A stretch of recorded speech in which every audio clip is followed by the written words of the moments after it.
minutes raw without any cooking at all. Now we go back to Aram, who's wondering who this culinary lord might be, since he didn't expect this game to have any kinds of lords to begin with. He also gets another reward for completing Rosalind's quest, and the reward being a bunch of low-grade cooking appliances, but not low grade enough that our protagonist wouldn't be satisfied with them. Before he leaves the restaurant, Rosalind asks him if he's going to catch Devil Raiden, as his confused facial expression makes her explain that all the outsiders always go for the devil, and outsiders are how NPCs call players bros. Anyways, as Aram is leaving and waving goodbye to Rosalind, he says how he has different goals in this game, and that is to cook and taste many things. We see that cute cat with the most original name ever, Meow, waving as well. We also learn that this restaurant became the most visited restaurant in this town, as all the players went there to eat. Plus, they also hired a handsome bodyguard as well, if I might say. The business in this town started booming as well, as players would hunt the spotted pigs, sell their meat in the restaurant, and other hungry players would buy the delicious food, and it was all thanks to Aram and completing that quest for Rosalind.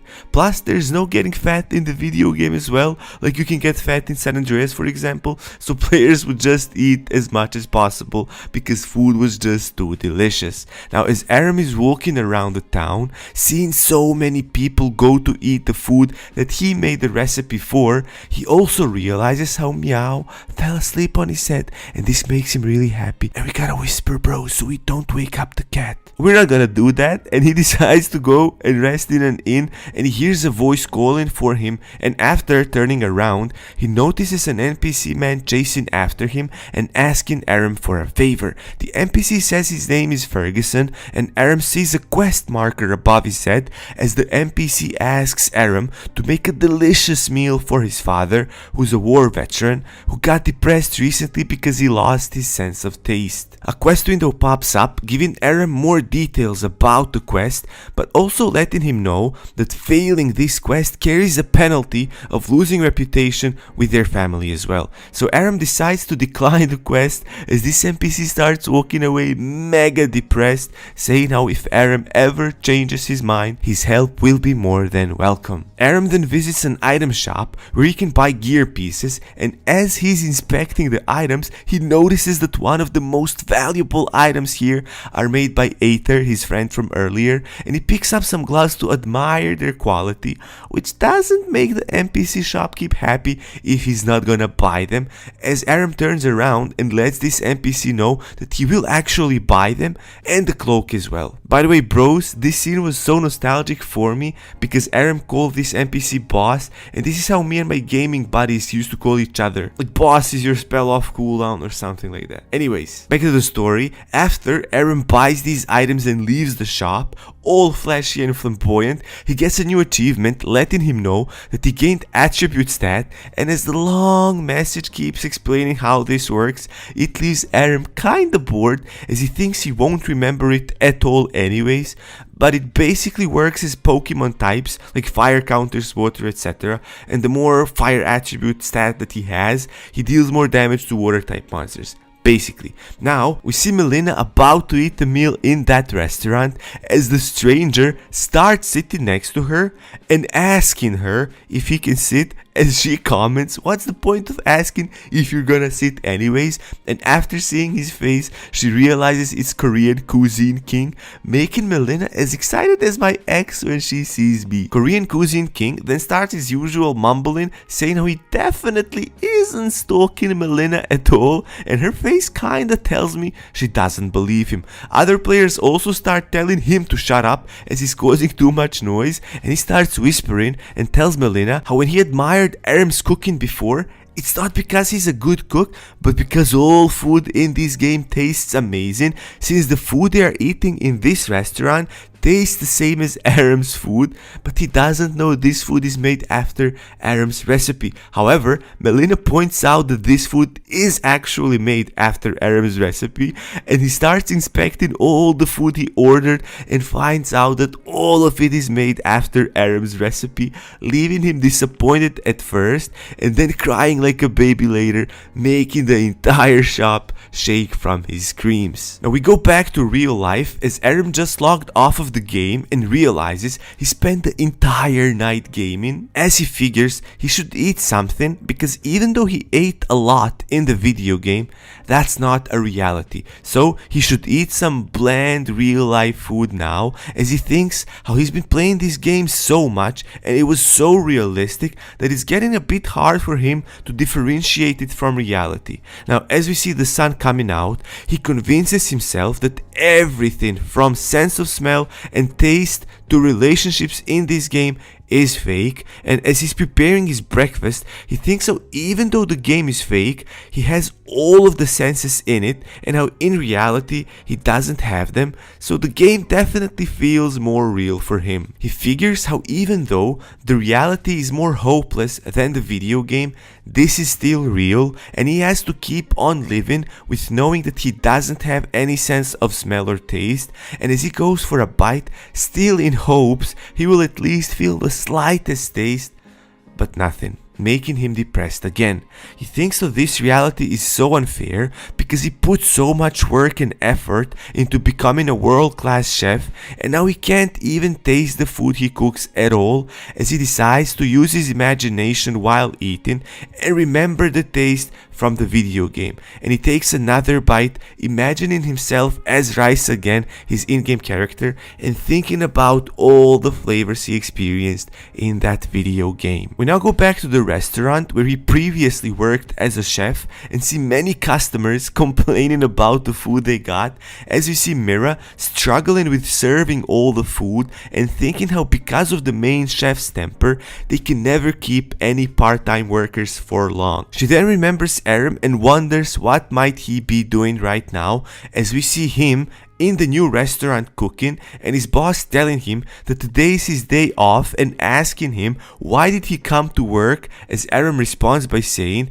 that he wants to practice working in this new kitchen, and his boss likes hearing that, as he tells Aram how he's definitely a diligent chef. Hearing his boss call him a chef makes Aram happy, as no one has called him that in so long, as we see him continue to cook and swing a knife and cut the vegetables like a pro he is. Now after some time passes, his boss calls him to meet with his friend, who's also an older guy whose name is Yu Soon Jae. They decide to eat together, and Yu Soon Jae orders chef special, leaving Aram surprised after hearing these words. Aram asks Yu-sun if there's any particular food he'd like to eat, and Yu-sun explains how as he got older, his taste buds aren't what they used to be before, and this again surprises Aram as he asks Yu-sun if he can taste food at all, to which the old man responds how he can taste it but barely, but almost not at all, but thanks to his sense of smell, he can kinda get the feel of how food tastes, as he comments how Aram probably can't understand what he's talking about because Aram's young and young people usually don't have these kinds of problems. The old man then continues, saying how he would love to eat some maguksu, another made up name for me bros, as he describes the way his wife would prepare these noodles. The man then continues speaking, saying how this was so long ago that he can't clearly remember the taste and smell anymore, and saying how he got married when he was 20 years old, and he also explains how soon after they got married, they got a first child as well, and bros, these old man memories are getting too real for me. And in the next scene we also learn that his wife passed away shortly after getting married, leaving him broken and sad, but he comments how that was long time ago, as he asks Aram if it would be possible for him to make Yu-sun this meal now.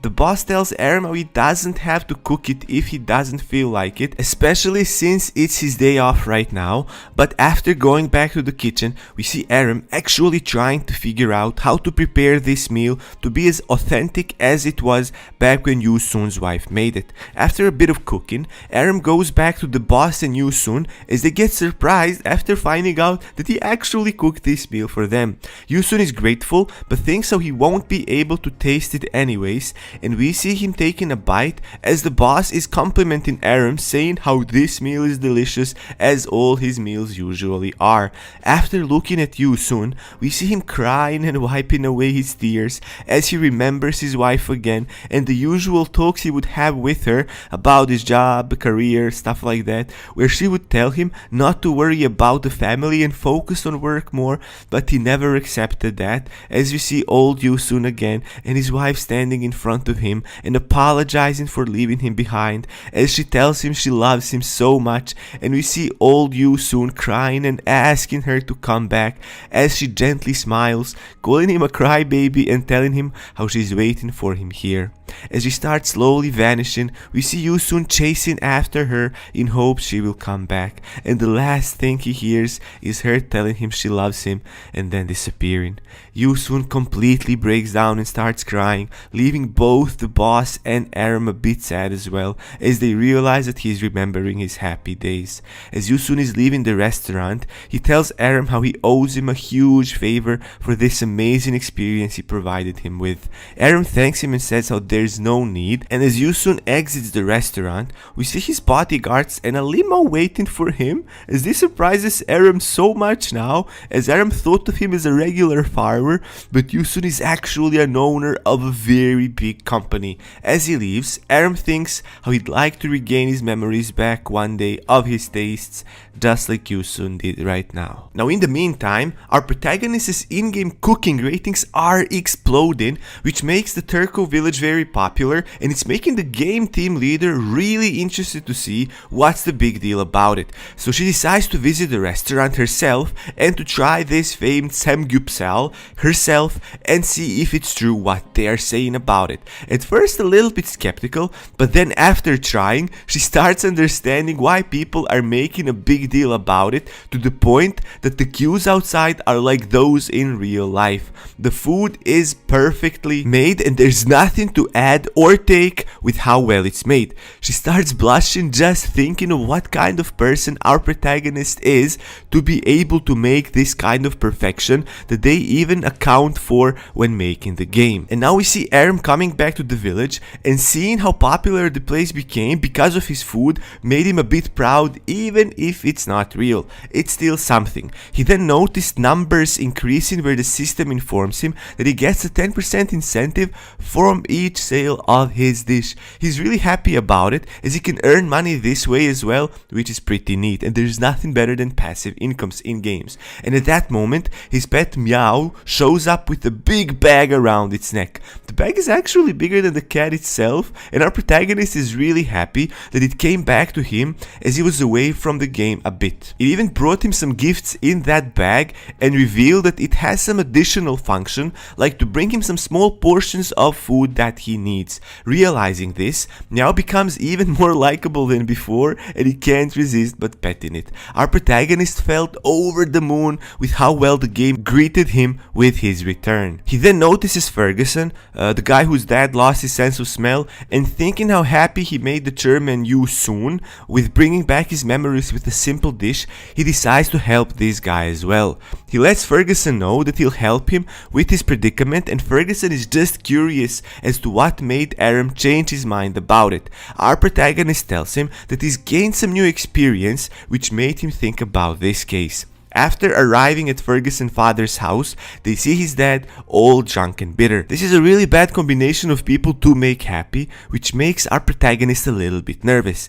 Aram offers to cook for him anything he wants, and the guy wants our protagonist to make fried chicken, for which, as Aram points out, it's difficult to find ingredients, especially deep fried butter. But Ferguson's father insists on it, making some condescending remarks along the way. So our protagonist has no choice but to give it a try and try to find that ingredient. He then thinks that he should go back to the newbie area so that he can get some chicken there, and then later he can look for other ingredients. And as Rice was thinking that, the cat scratches his head, forcing him to duck down, barely escaping the bird's attack. The system tells him that birds called mayonnaise attacked him because they smelled their eggs on him. He then evaluates that they are below level 2 and decides to take them on. He evades several several of their attacks, and after using his ability to find their weak spot, he attacks them with giving one of them a crushing blow with his focus tip ability. But since he missed their weak points, the bird survived and now he is falling to the ground, which will cause him major damage if he doesn't prevent it somehow. He realizes how difficult it is to tackle two of them at the same time, and he can see their weak spots, but he can't reach them now as they just keep flying around.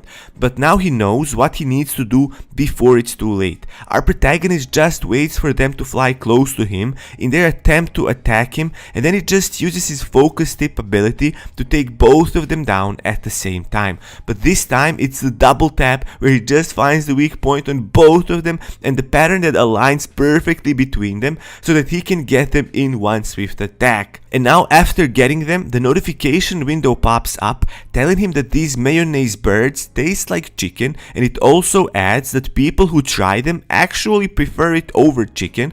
So he then realizes that he doesn't need to go all the way back to the newbie zone to get the chicken, and instead he can just use these birds here to complete Ferguson's quest. So back at Ferguson's residence, he first cuts up the meat, then marinates them, and then as luckily the kitchen already had most of the ingredients he needs, he uses those. He first cooks soy sauce and adds some other things in there to make it more delicious, and we see Ferguson's father, Pal Tewu, just skeptically peeping through the doors, staring at our protagonist making food. He tells his son that he's just checking in on Aram as he might poison their food. Bros, why do NPCs have these kinds of concerns?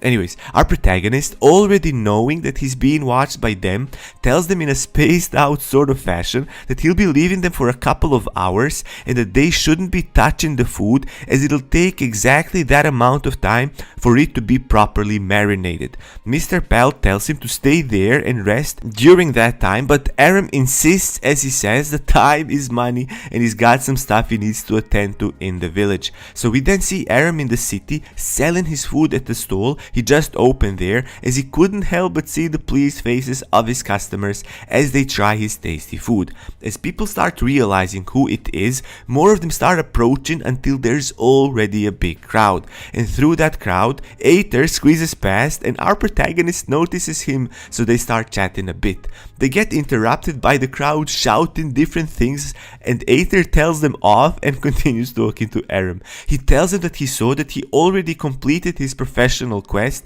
and that he also noticed that he's one of the people that bought his item from that item store. Our protagonist asks him then if he could use the 2 killer bee queen wings that he has, and as impressive as it is to have 2 of these, Aether tells him that he'll need 2 more of these and 400 grams of tasty bee honey, and he'll be able to make him something really special. Aram is really excited about it and tells him that he'll let him know once he gets the necessary items. At the end of the day, we now see Aram calculating how much money he earned and how many skewers he sold. And he had 1 skewer left, and as he was thinking about eating it himself, the hooded, menacing raw food eating guy from before shows up and asks to buy it. Our protagonist then sells it to him and then just happily walks away, thinking to himself how much money he earned as he was selling it a bit more expensive than before. The guy takes a bite at the skewer, thinking just how food is food and there's no difference between raw and cooked meat, but then a well-known experience hits, just like it did every other person before that was blessed with trying our protagonist's heavenly food. The guy goes from the lowest earth to the 7th heaven in about 0.1 seconds, and he can't believe what he just ate as it literally massages his taste palate. And as he's a crude guy, he also notices the 2% increase in his ability. And as Aram has already left the game, the hooded man stops a random guy holding Aram's skewers and starts to interrogate him about our protagonist's whereabouts. The guy was scared for his in-game life and tells him everything he knows about it, including the restaurant. And as this guy has a good starting point to find our protagonist, he takes a moment to relish in this epiphany where he can use this good quality food that he enjoys to also level up faster. We now see our protagonist out and about struggling finding the tasty bee honey that he was told to get. He already got the 4 wings from the queen kill bees, but this honey is impossible to find. He already killed a bunch of the bees to get to this point, but he has no idea where to even look for it, as these queens just keep dropping royal jellies that he doesn't even need anymore. The idea then comes to his mind that he should check for where to look for it at the information cafe of the game to see how other risers acquired it, but to no success. At this point he even starts doubting that this item exists,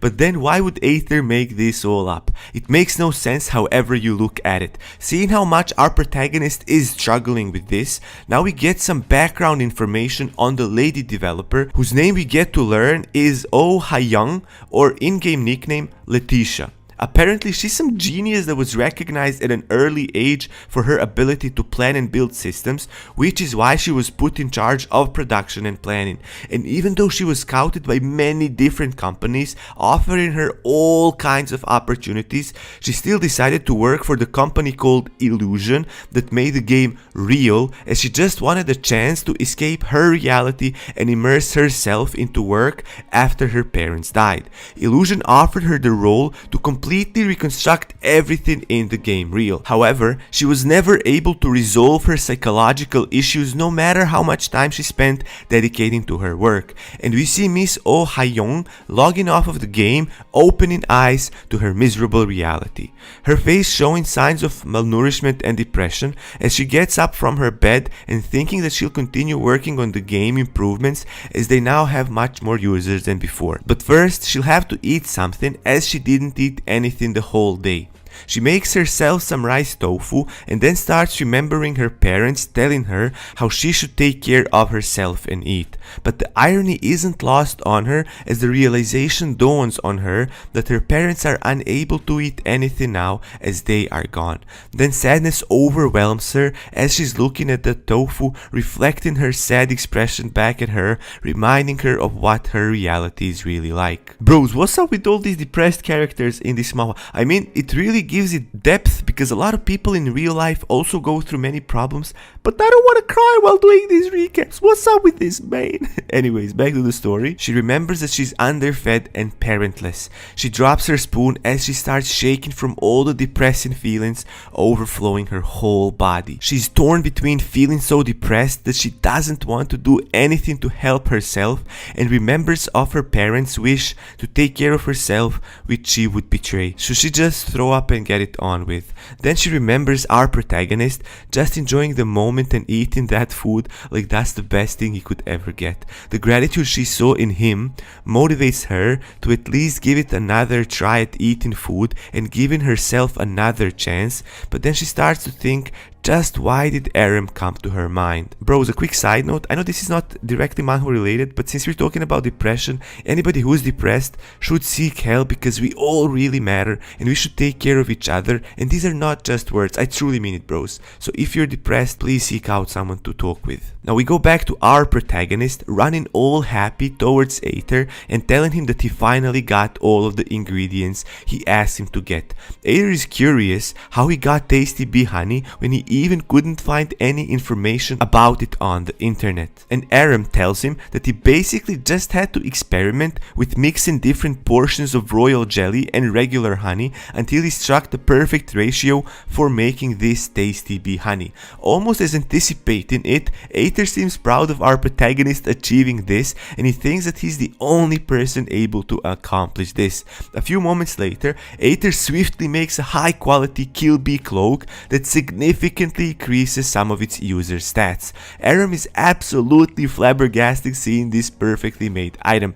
Aram puts it on and it really suits him well, almost as if it's made for him. And as he was admiring his design, a huge herd of the spotted pigs start rushing at them as Aether completely forgot he was in the middle of the hunt for the pigs, as we now learn. They blow our protagonist back as he didn't notice them, so he couldn't defend himself. And then he falls off of a cliff, and as he was falling down, Aether shouts to him to spread his cloak, which should allow him to glide, which is exactly what Aram does, as he has nothing to lose at this point. And bros, this is one of the most fun in-game mechanics you can have in games, gliding. Oh my god, I love this. And to his pleasant surprise, after spreading his cloak, he starts elegantly gliding, moving further and further away from Aether, as Aether was just thinking that he didn't tell him how to land, which might end up being a problem. But see him disappear in the sky, Aether's admiration for our protagonist grows even more. Now people start taking notice of our protagonist gliding through the air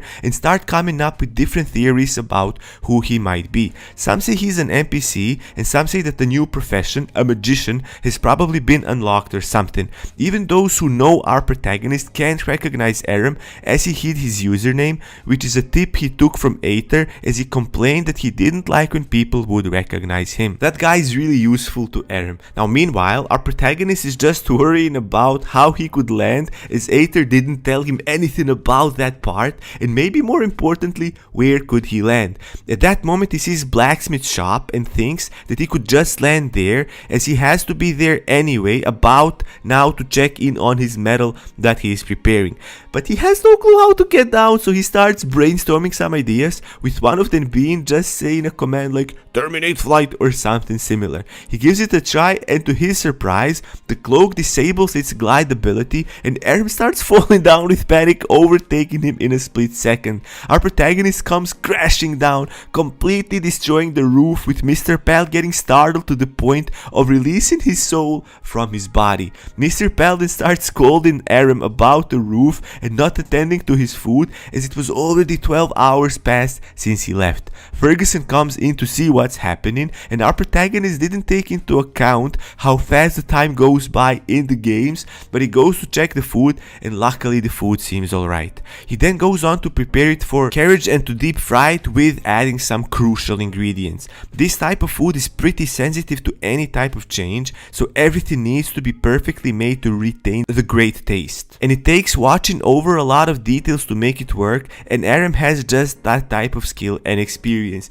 He's a goat at cooking stuff. And as the smell of the food attracts both Ferguson and his dad, they come over thinking it's ready, but Aram tells them to go back for a moment, as it was soon to be ready. And after a bit of time, the fork chicken is ready with some drinks on the side. Aram was the first one to try, and of course he loved it, and it was a long time since he last tried it. And the turn came to Ferguson and his dad, Mr. Pal, to try it, and yup, same old, same old. After just taking a bite of it, all of the long forgotten memories of Mr. Pal came rushing right back to him, of his days as a mercenary, of his late wife, the birth of his son that he used to love so much, and all of his precious memories came back to him. But his facial expression didn't reveal any of that turmoil that was happening inside him, as he sat there emotionless with food already eaten. And this starts to worry our protagonist a bit, as he thought that he failed to satisfy his standards.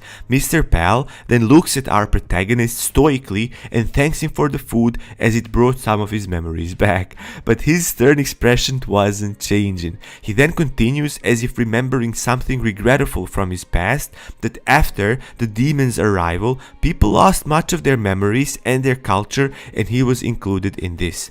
This gives an idea to our protagonist of how this game might work. It seems that this devil creature took their memories and their culture, and that his food was the key to unlocking it, and this might be the same for other professions as well. Mr. Pal praises Aram's cooking some more and tells him that his wife, who passed away a year ago, used to make the exact same dish which she couldn't replicate after her death. He says that he never gave up from making it, as it served as a memory of her until the devil took away their precious memories. Even Ferguson started getting overwhelmed with his forgotten memories. Mr. Pal then gets up and slams his hands on the table, saying that he won't let this get him down, and then he commandingly tells his son to bring the family treasure out. The son protestingly tells his father that it's his treasure, a memento witnessing his glorious past, but Mr. Pal insists, inspiringly saying that it's just a material thing, and if the path he took with it taught him anything,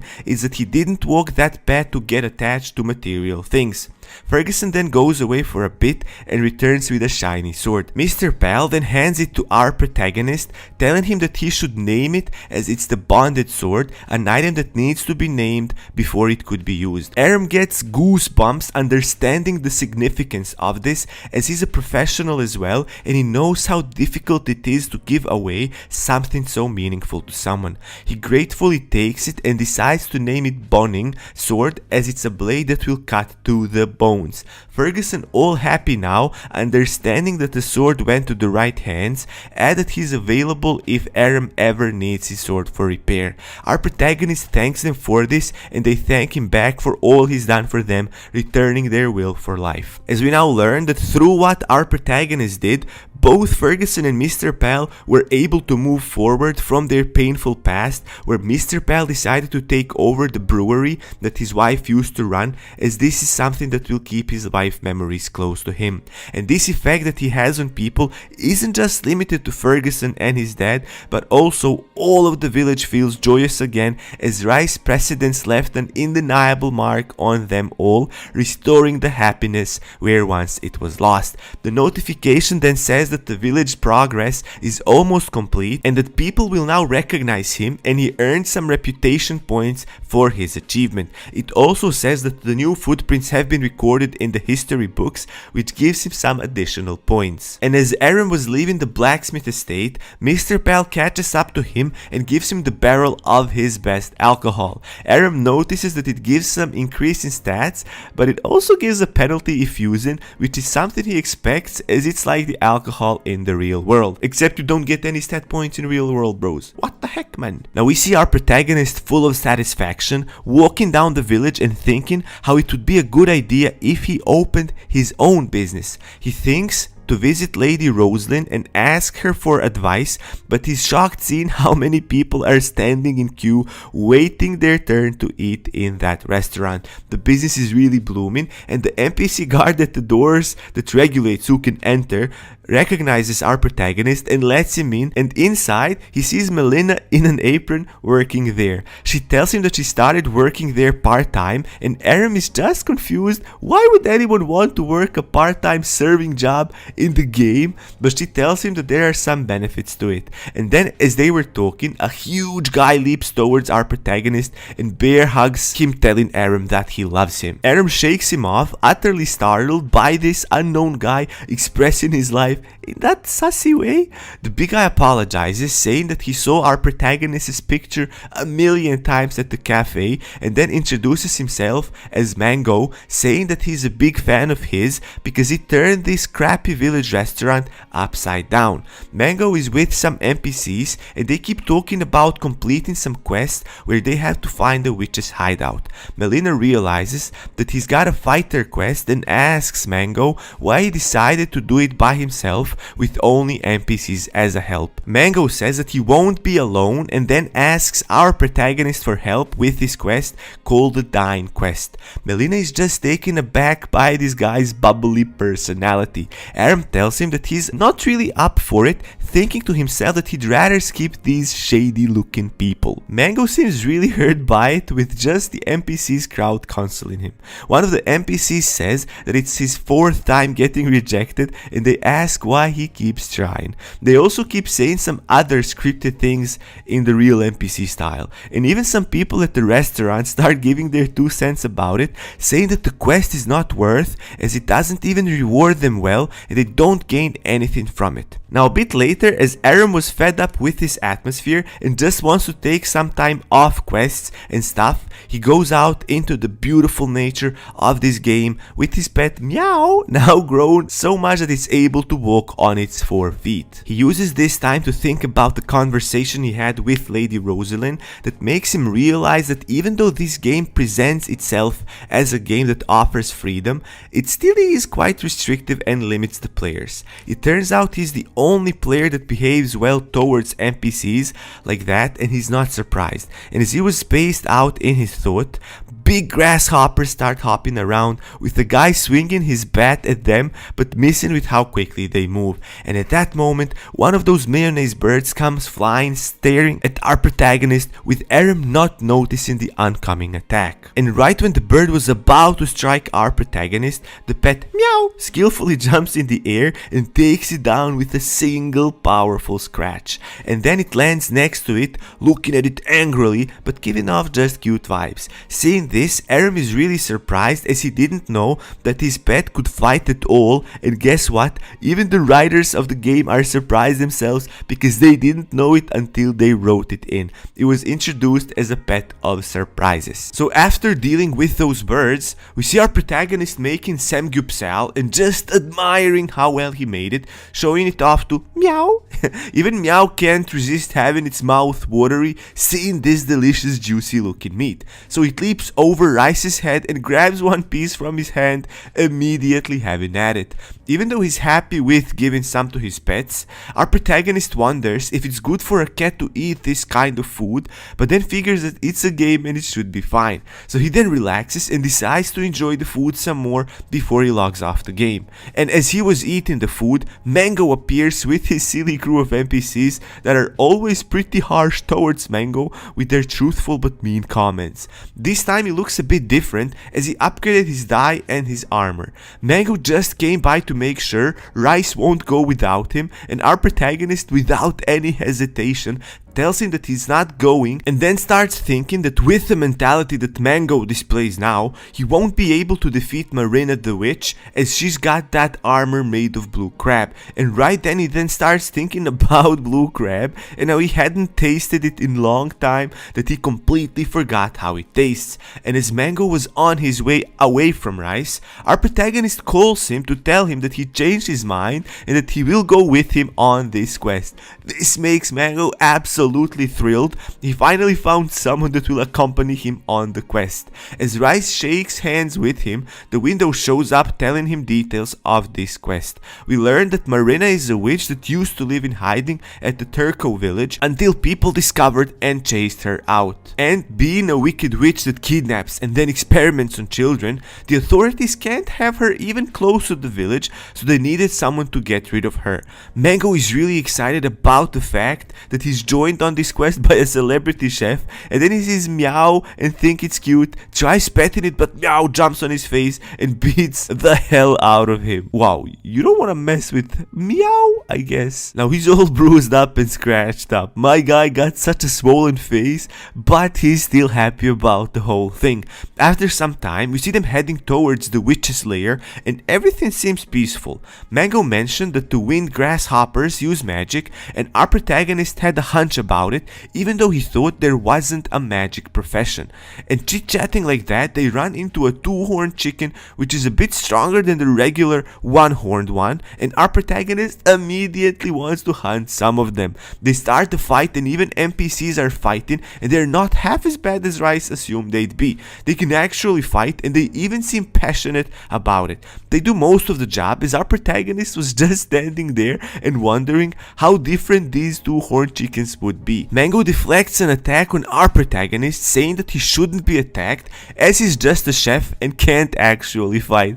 So they keep fighting for some time as new chickens keep coming in, while Rice just go around picking up all the meat that drops, as it seems that NPCs are not really that interested in it. Our protagonist has a good idea on what to make next with this meat, and now we see our group coming to the entrance of Marina's cave. It looks spooky and slightly dangerous, so one of the NPCs recommends them to have a break and set up a camp in front and properly get ready before they get in, as the worst thing they can do is to underestimate the dangers lurking inside. The NPCs pull out beef jerky and start munching on it, while our protagonist thinks that they always have to eat the same food. One of them mentions that he wanted to get some food from the village restaurant, but he couldn't make it in time before they set off, so they only have beef jerky left. And then they start talking in praise of of the restaurant's new menu, describing it in detail, which makes our protagonist listen to it with pride. Mango reminds them that they actually have the chef from the restaurant in their party, and so they all start begging him to make something good for them. On the facial expressions of Rice, we see that he wanted it to be kept a secret, as he can't be bothered making something for them, as he doesn't know what to make to impress them. And as the pressure kept coming in from the group, he then starts looking around to see if he could possibly make something interesting for them. Even Meow is excited about some more delicious food from its master, and then as he was looking around, he notices some red berries that he recognizes. It's ginseng, and they'd be a perfect addition to his food, especially the one he has on his mind right now. He gently digs it out of the ground and is really excited about having this now, as this really is a game changer in terms of food. Everyone, seeing his enthusiasm, became excited themselves, and after a bit we already have our protagonist cooking some chicken and adding various seasonings and other things like garlic he got from Mr. Pal and some scallions. His plan is to make duck bake souk, which he didn't make in quite some time. NPCs are really thrilled to have this food, as they are already starving with a nice smell coming out of the pot. Rice tells them that they'll have to wait for another hour before it's properly cooked. They are a bit impatient, but as they have no choice, they agree to wait for it. And after that time, we see all of them gather around the pot. As our protagonist lifts the lid, the smell comes through, hitting all of their senses at once. It looks absolutely delicious, and they are all in awe of the food our protagonist just made. One of them says that even though it's not the day when this food is traditionally eaten, you can't go wrong eating it made this well whenever you want. It's utter perfection. Rice tells them that it's probably tastes much better than it looks or smells for that matter. So they go on trying it one by one, going through culinary catharsis, taste hitting all their spots for them. It's the best meal they ever had. Even the player, Mango, is shocked by how good this is. It's almost beyond description. And as they are enjoying his food, our protagonist decides to try it himself, as this is the food that he initially had all the necessary ingredients for. With other food he made so far, he had to improvise a bit as he lacked the right ingredients, but with this one, he had all of it, so even he reached a new level of excitement trying his own cooking. He thinks to himself that there is benefit in being able to experience all the food for the first time, as that's how it feels after his accident. He tries it, and it's the first time we see Rice surpassing his own expectations. He knew it would be good, but this good, And after all of them finished with their meals, Rice gets a notification saying that NPCs that goes by the name of Jill, Karen and Rook increase their favorability towards him. And our protagonist thinks to himself that this is a new thing he learned, that a character's likability increases if he makes good food for them. Also, Meow's affection increases and all of its abilities increase as a result of that. Mango, seeing this cuteness overload with Rice's pet now snuggling up to our protagonist, cries in desperation for being the only one without a cat. That's how the game devs get you, bros, because you can buy cats in the in-game shop. So this is how they get you to spend more money on the game. Anyways, back to the story. Now they seem all set for the witch's quest, so they enter the cave. One of the NPCs says that they should stay on alert as the monsters here are on different levels. Our protagonist learns something new from Mango, basically that completing quests is not the only way to bring your stats up and level up, and that you can do it with just grinding monsters. Rice did it anyways, but not for that purpose. He just wanted some fresh food, and as they keep on walking, they get ambushed by a bunch of huge blue crabs. Mango, in an attempt to protect our protagonist, performs a familiar move, the focus tip, which catches Rice off guard now. He thought that it was a unique skill that only he could use, and the crabs are able to defend against it. They do seem stronger than all the previous enemies they encountered in the past, but they keep fighting a good fight, and one of the blue crabs sneaks behind our protagonist's back, and Meow jumps to protect protect him, but the crab just slams it like it was nothing. Rice is stunned by this as he calls his pet name in fear of losing it. Meow hits the floor and Rice comes running to it, being extremely worried. But Meow, even though hit really hard and pretty injured, survived, which gives a relief to our protagonist. Mango, seeing all this, gets upset at the crabs for daring to hit such a cool mythical cat, so he leaps for a powerful attack of his own and slams down one of the crabs with his spear. But he's also getting attacked by another crab that was to his side. This signals Rice to join in on the fight, so he pulls his sword and starts fighting them, realizing how hard it is to deal with these annoying crabs.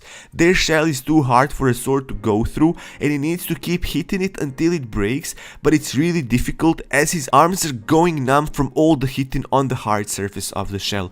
He remembers what Mango told him about leveling his skills up, so he decides not to use his special skill and just level up his offensive and defensive abilities by just engaging in regular back and forth combat. Meow gets some of its strength back, and seeing her master fighting hard, it just wakes up a warrior in it so that it leaps using its scare ability where it can scare something for 2 seconds. Wow, this pet is OP, it even has CC spells. The giant crab Rice is fighting gets really frightened as he sees Meow flying at him with a huge tiger-like appearance, and it backs up slowly as our protagonist uses this opportunity to slash it. So he commands Meow to move out, and in his ambition to eat the blue crab, he just goes for it, dealing it a deadly strike. And just as they were calming down, as they defeated all of the blue crabs in there, a floating shrimp shows up with sporadic sparks of electricity bursting out of it.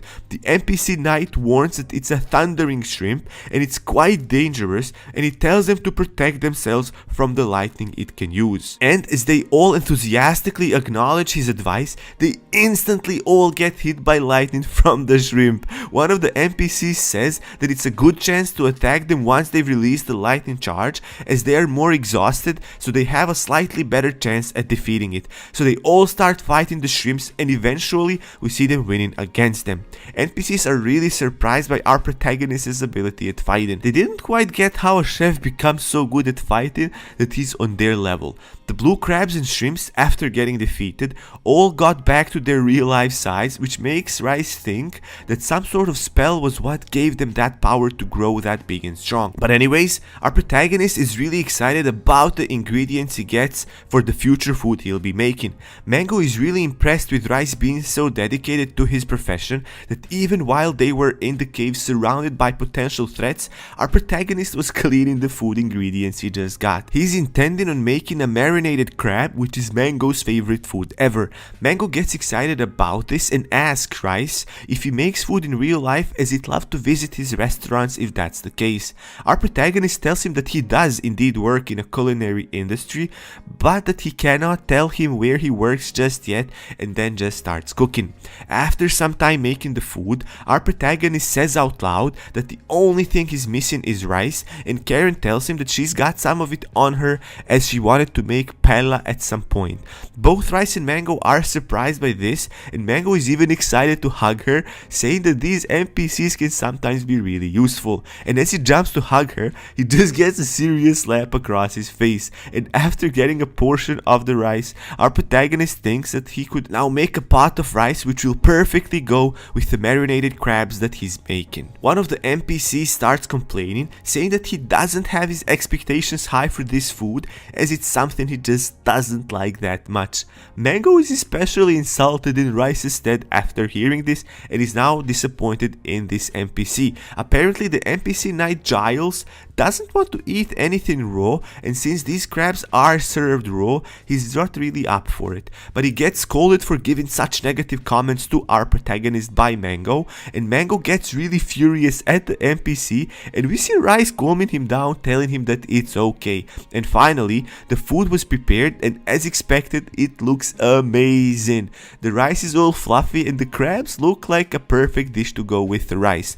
Two of the NPCs, Rook and Karen, and Mango Mango are really excited to try it. Then our protagonist explains to them how to eat it, as there's a method of how it can taste even better if eaten in the right way. You basically have to suck the meat out of the crab. First, our protagonist takes a bite of it, and it's incredibly delicious, as tasting it feels like being in the ocean on some beach. The mouth-watering taste is irresistible, bros, and other guys join in enjoying this special culinary experience, with only Giles at the back pouting for seeing them enjoying it so much. He sees them enjoying it but feels like he can't simply just go back on his word, as it'll come out as if he was wrong. And as he approaches embarrassingly, Rice, seeing him standing there next to him, tells him that there's a lot of it left and he can try it. This immediately increases Giles' favorability of our protagonist, as he made his embarrassing moment much easier.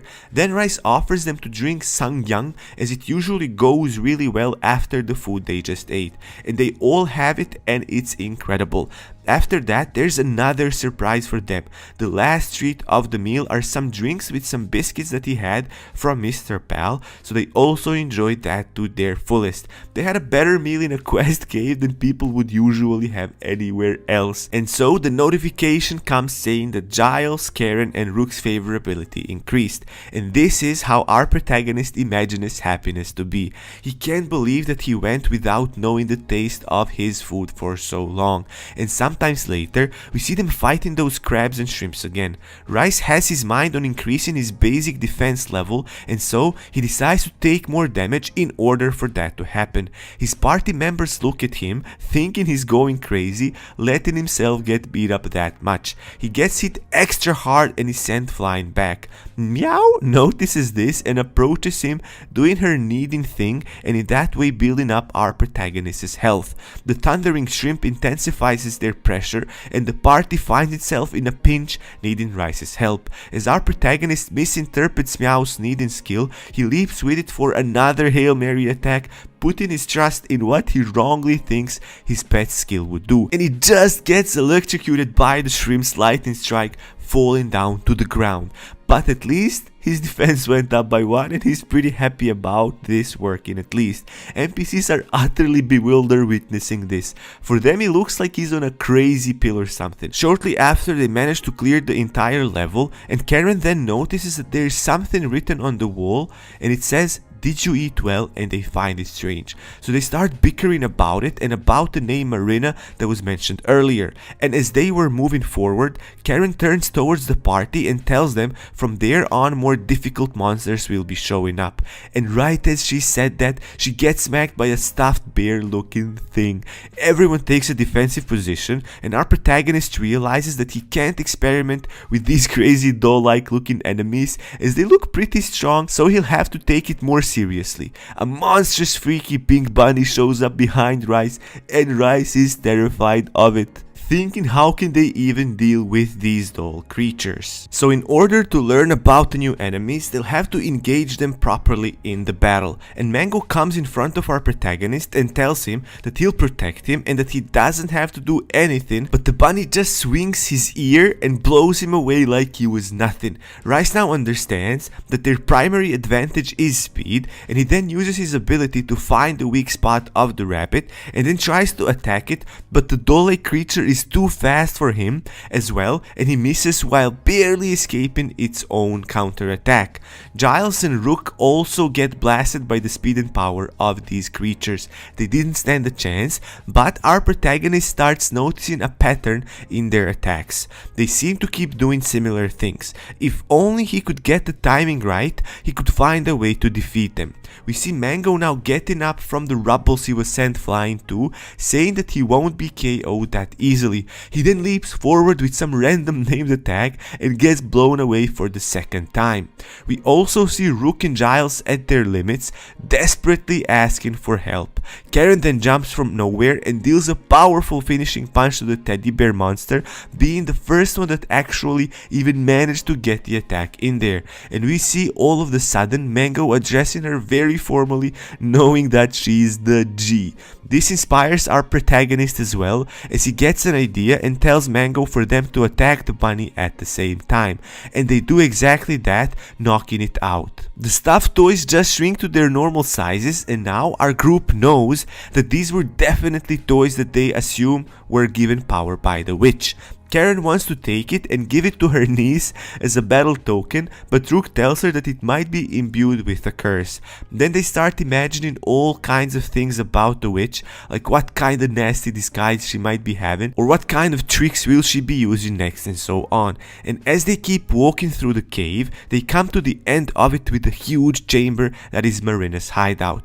They see some ritual items and start feeling some really sinister, creepy vibes. It has stuff written on the wall which makes them feel uneasy about it. Mango gets really angry reading some of it and remembering what she did to the children.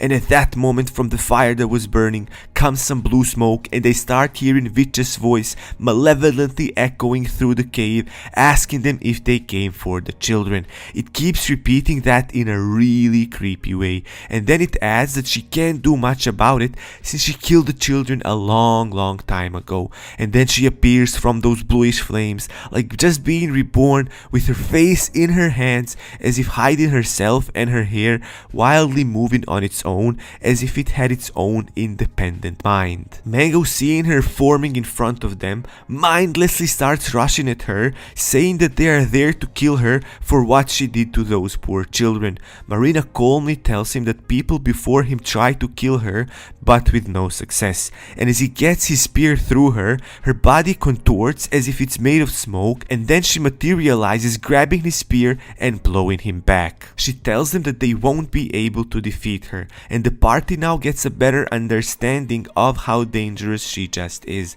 Her magic is undeniable, and if they take it lightly, they might never leave the cave. They attack her, but all fail to deal any damage, and our protagonist then uses his weak point finding skill, and looking at her he couldn't find any, so he gets worried that she might be a level 3 type of monster that he can't use that skill on. But he doesn't give up looking for the weak point until he finally finds it, as it's in the object of the cross somewhere behind her. This gives our protagonist confidence, as now they at least have a fighting chance and a clear way to their victory and the completion of this quest. So, since he found the weak point, now he only needs to attack it. He also wonders why is it there, but to find out, he'll have to destroy it. Seeing Mango down on the floor, not able to move, he orders his pet, Meow, to go and help heal him using her kneading skills, and then he just starts charging towards that cross on the wall, hoping that Marina is too busy fighting other guys that he can just slip through and attack it. The witch keeps telling in the most horrifying voice that there's no escaping her, and this will become their tomb. Our protagonist just keeps running, and as he gets closer to her, he starts feeling the pressure from her immense force that she's releasing. He manages to run past her, but she does notice that he's going in the direction where she doesn't want him, and then goes for attack with her creepy flowing hair strand. And just in time as Rice thought that he was screwed, Mango jumps in and defends our protagonist. He seems okay now, almost completely healed, and he says that it's all thanks to Meow's awesome power. The mythical cat saves the day again, bros. As Mango sees that our protagonist has some sort of plan, he tells him to go on ahead while he deals with the monster's aggro. So Rice just keeps going and then charges forwards at the cross with the bright spot in the middle that his ability allows him to see. He hits the cross in the very center where its weak point is, which causes the wall behind it to cave in, creating a hole as it collapses. Inside the cave, to our protagonist's surprise, he sees a beautiful lady peacefully laying down, and above her it says that it's Marina's corpse. Rice then realizes that she definitely feels different from the one outside, and there's some kind of magic protecting this sleeping Marina. And now he knows why so many people had such a difficult time completing this quest, as this is like a hidden puzzle that you have to solve. Mango notices that the ghost witch outside changed its name to Marina's soul, and her energy changes once the wall got torn down. She becomes even more terrifying, releasing some nasty sounding piercing screams. She's absolutely furious and is now rampaging, attacking them with much more intensity than before. Our protagonist is there with Marina's corpse and is wondering what next he should do. He tries waking her up, but it doesn't work.